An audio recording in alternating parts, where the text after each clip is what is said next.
जय माता दी, जय श्री महाकाल, जय भव भैरवनाथ, जय माता महाकाली। तो मेरे किसी भाई जी ने ये सवाल किया था मेरे से कि जी ऐसी कोई शक्ति है जिससे मंत्र हम सिद्ध करके उसको और उससे हम कोई किसी भी प्रकार की पूछा वगैरह या कैसे भी किसी भी चीज़ के बारे में पता लगा सकते हैं। कोई व्यक्ति हमारे पास है तो हम उसके बारे में देख के बता सकते हैं, या फिर अपने ही दिनचर्या या फिर अपने ही बारे में देख के पता लगा सकते हैं कि हम पे कौन सी नेगेटिव एनर्जी है, या फिर हमने कौन सी चीज़ सिद्ध करी है कि सिद्ध हो रही है या फिर नहीं हो रही है, या फिर अनंत रहस्यों को बताने वाली साधना है।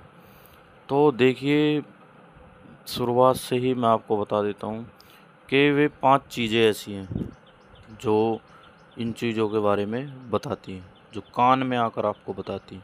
स्पेशली उन्होंने कान के लिए ही सवाल किया था, जो कान में आके बताती हैं।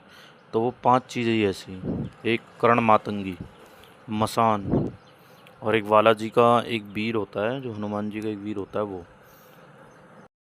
ये मैं कर्ण पिशाचनी को इसमें नहीं लगा रहा हूँ, क्योंकि ये साधना कोई भी बंदा कर सकता है जो गुरुमुखी हो।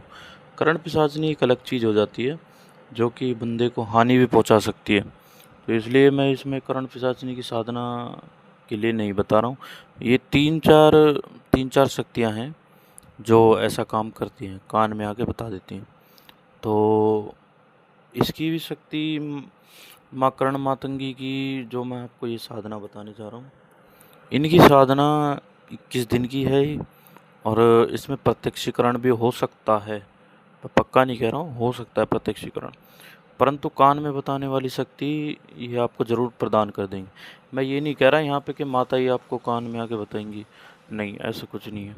माता नहीं बताती, माता की कोई गण, कोई शक्ति, कोई दूत या कोई वीर आपको माँ प्रदान कर देती है, आपकी पूजा से खुश होकर आपको ऐसी शक्ति प्रदान करती है। पर वो कार्य वो चलती है, वो काम कुछ भी करती है, वो करती है माता के नाम से। तो करण मातंगी जी की एक साधना ऐसी है। तो आप सुनिए गौर से। आपको करना ये है कि माँ कर्ण मातंगी का एक फ़ोटो ले लेना है। इंटरनेट से आप निकालेंगे तो निकल जाएगा। तो आपको एक फ़ोटो ले लेना है। उसमें करना ये है आपको कि आपको उस पर एक लाल कपड़ा बिछा लेना है, और फिर उस पर इतनी जगह रखिए पटले पे कि उसमें एक अष्टदल कमल बन जाए, चावलों का अष्टदल कमल बना के आपको उस पर थोड़ा सा सिंदूर रखना है। फिर उसके बाद आपको बीच में माँ का दिया जलाना है और उसमें बाती लगानी है। 4 मुंह की बाती होनी चाहिए। परंतु यहाँ पर मेरी ये बात आप गौर से सुने कि यदि आप कोई भी साधना या कोई भी सिद्धि करें, तो कोई भी सिद्धि हो उसमें एक काम ज़रूर करें, नारियल की भेंट अवश्य रखें और एक जायफल अपने पास अवश्य रखें।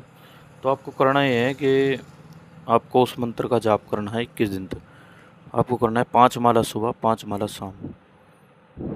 तो आपको इतना जाप करना है। और यदि आप लगातार हवन कर सकें तो वो तो सोने पे सुहागा है, उससे अच्छा और कुछ है ही नहीं। तो आपको करना ये इतना है कि माता जी को भोग भोग आदि अर्पण करने के बाद आप 5 फल चढ़ा सकते हो। फिर ऐसा करना, अपन 5 फल चढ़ा के फिर उनमें से एक फल वहीं पर रहने दें और बच्चों में बांट दें, या फिर अपने घर में ही बांट लें आप। फिर उसके बाद आपको यह करना है कि माँ के उस मंत्र का जाप करना है। ओम ह्रीम क्लीम हुम मातंगे फट स्वाहा, इस मंत्र का जाप करना है। और जिस मंत्र में ओम फट स्वाहा लग जाए वो तो आपको पता ही कितना पावरफुल मंत्र होता है। तो आपको यही करना है। उसके बाद इस मंत्र का आपको लगातार जाप करना है। मैं ये ऊपर स्क्रीन पे भी डाल दूंगा ये मंत्र। उसके बाद आपको जाप करते रहना है। उसके बाद 21 दिनों से पहले पहले ही आपको माँ का अनुभव हो जाएगा और आपको माँ कान में दर्शन देने लगेंगी, मतलब कान में आपको आवाज़ें सुनाई देने लगेंगी, सपन में दर्शन देंगी। कान में आपको हल्की हल्की आवाज़ें, ऐसा नहीं कि जैसे मैं बोल रहा हूँ, ऐसे नहीं, ये आवाज़ आपकी आवाज़ होगी और आपको कान में एकदम धीमे से सुनाई देगा, पर सुनाई अवश्य देगा। और फिर उसके बाद आपको करना ये है कि जब ये सिद्ध हो जाए, पर इनके बारे में बताना किसी को भी नहीं कि मैंने ये साधना कर ली है। और यहाँ मैं बताना भूल गया कि उससे पहले आपको अपने गुरु मंत्र बिल्कुल सिद्ध होना चाहिए, गुरु के द्वारा सिद्ध कराया होना चाहिए और गुरु परंपरा द्वारा ही गुरु मंत्र होना चाहिए। और रक्षा घेरा, रक्षा मंत्र और एक मातंगी रक्षा सूत्र भी बनता है, जो आप हमारे द्वारा बनवा सकते हो।